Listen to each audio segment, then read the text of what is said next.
Max Fried went on the IL September 22nd with a blister on his throwing hand, but he threw a sim game at Braves Open workouts on Tuesday, less than a week than before Atlanta will face either Miami or Philly in the NLDS. To help me break down how Fried looked, let me bring in our Braves beat writer, Justin Toscano.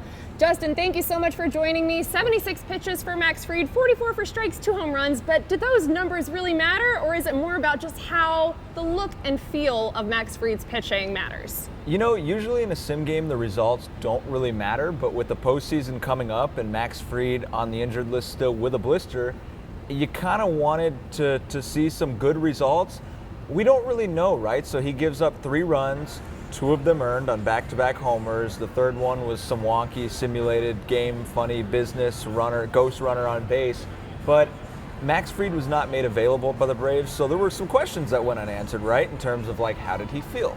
Would he be ready to start game 2 if they wanted to go that direction? Did the blister fill up with fluid? I think that's the main one. Is in his start, his last start, when he went in Washington, D.C., he pitched well, but that blister still filled up with fluid by the end. So would that be a factor for a second postseason start if it got to that point? There were some questions, but overall, I mean, I thought he struggled in the 4th and the 5th innings, and looked good in the first 2. He breezed through the first 2 perfect innings on 23 pitches. He ends with 76, as you mentioned. He had a strikeout to the very first batter he faced, and he pitched with a Band-Aid on. So he did pitch with a Band-Aid on that, that pad of that left index finger. An important one in pitching. Exactly, and an important spot on an important finger. So he pitched with a Band-Aid over it.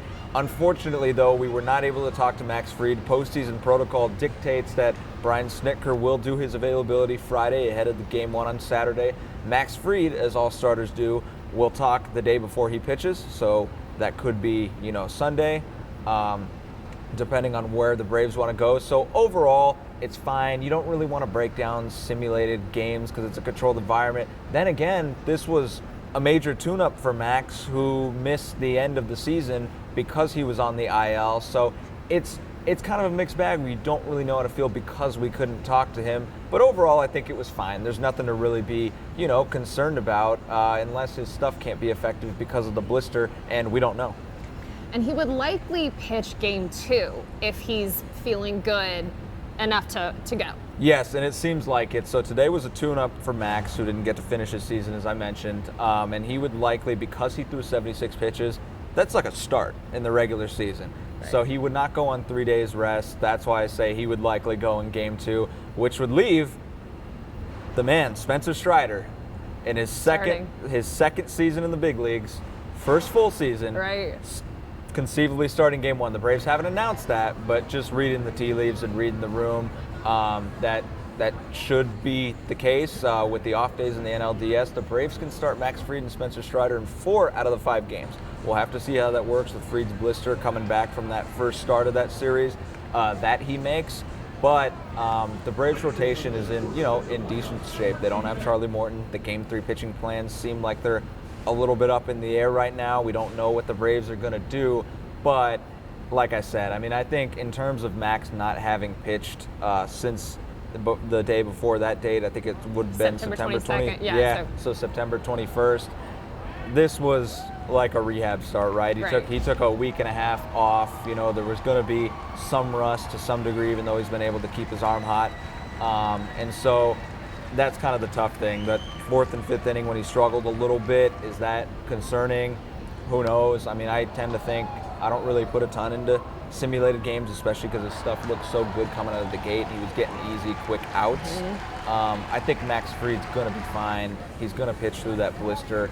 To me, it's just a matter of what does that blister do in that first start? How quickly does it fill up with fluid? How much does it bother him? Does it affect a potential second start for the series? How much do the Braves need Max Fried at his best? I feel like really this offense is so unstoppable. It almost seems like the only question is, do the Braves have the pitching depth to go the distance in the playoffs? I know, and Max Fried at his best, that's paramount, right? But then again, we could have sat here 2 years ago and I could have told you Ronald Acuna is not going to be in the playoffs, and you would have told me that the Braves would not win the World Series. What's going to happen? Right. Yeah. Exactly. And they still won the World Series. It can be done. This team's got depth, and remember that they tied a franchise record with 16 different starting pitchers used during the season.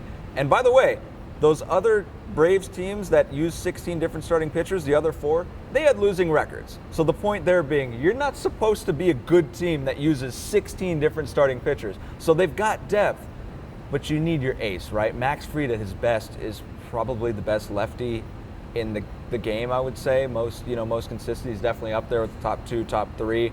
So arguably the best. You need him, especially with Charlie Morton going down with that finger sprain, that right index finger sprain, the MRI revealed inflammation. He's not going to be pitching in the DS. He's only going to be, they're hopeful he can be back for the NLCS if they make it that far. But if you don't have Charlie Morton and you don't have Max Fried, that leaves Spencer Strider. Bryce Elder struggled to end the season. You've got AJ Smith-Shawver, but he's young. You're kind of tiptoeing into the depth, especially because Kyle Wright just came off the injured list in the middle of September. You don't really know what you're going to get from him right now. It looks like he's, going to be pitching out of the bullpen. And so, yeah, you've got guys, who can make starts, but I think you need Max Fried. This offense is incredible, historic. They can do it without because, heck, if the Braves give up 8 runs, they have the opportunity to score 10 or 12. They are that good. But in the postseason, it just seems like the playing field always gets leveled to pitching and defense, right? Like good pitching kind of is that one equalizer that can carry you How many through. postseason games get decided 1-0 or 2-1? Yeah, you need that pitching. You need it, and so that's going to be paramount to have Max there. I'm not saying if he isn't at his best that they can't do it. They're certainly good enough to. They're head and shoulders above any team in baseball, just with the way they played over the regular season. One last one for you, and I think I know the answer to it, Okay. but I'm going to ask you anyway. If you're the Braves, who would you rather face, Philly or Miami? Miami.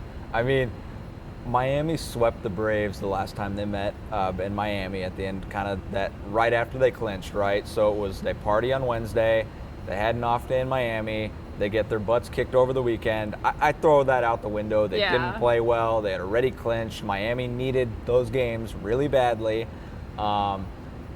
You'd rather play Miami. And that's no disrespect. I know I don't want this to end up on a Miami Marlins highlight video if they do beat the Phillies, us saying that. Because you never know. We just said you never know. You just never know because Miami, their strength has been their pitching, but they're missing their top 2 pitchers at Philly. We'll see how it shakes out.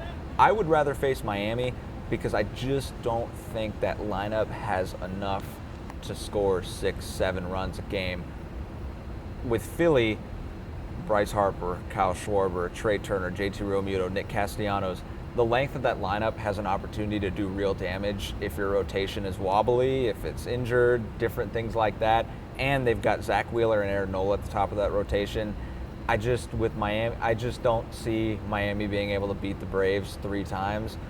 So I think because of how much the Braves have owned the Marlins, if I'm the Braves, I want to play the Marlins. Obviously, MLB teams can't think like that, and they've got to prepare who they prepare for, and they'll play anybody. You have to beat the best to be the best, right? But I mean, that Philly lineup can do so much damage that I think if you get to play Miami and you're the Braves, that's probably the best case scenario, just because they just don't have that same firepower. But then again, the only couple times the Marlins have made the postseason, they've won the World Series. So you never know. You never know. So you never know, basically, is the big takeaway. Right. Justin, thanks so much for joining me. Thanks to all of you for watching. Make sure you go to ajc.com or subscribe to our YouTube channel to find more videos just like this one.